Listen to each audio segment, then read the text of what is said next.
পাকিস্তানের তারকা pace bowler Shahin Shah আফ্রিদির বিরুদ্ধে অভিযোগ উঠেছে তিনি কোচ এবং ম্যানেজমেন্ট কর্মীদের সাথে দুর্ব্যবহার করেছেন।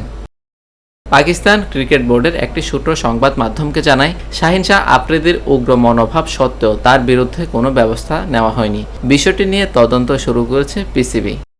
সদ্য শেষ হওয়া টি-20 বিশ্বকাপ আয়ারল্যান্ড ও ইংল্যান্ড সফরের সময় কোচদের সাথে দুর্ব্যবহার করেন পাকিস্তানের কিংবদন্তি ক্রিকেটার শাহিন আফ্রিদির মেয়ের জামাই শাহিন শাহ আফ্রিদি।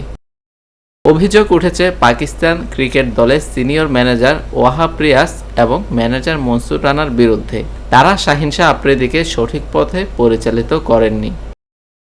পাকিস্তানের সংবাদ মাধ্যমের প্রতিবেদনে বলা হয়েছে, বাবর আজমকে নতুন করে অধিনায়কের দায়িত্ব দেওয়ার পর খেলোয়াড়েরা একে অপরের বিরুদ্ধে ষড়যন্ত্রে লিপ্ত ছিল, যে কারণে পাকিস্তান ক্রিকেট দলের সুনাম ক্ষুণ্ণ হয়েছে।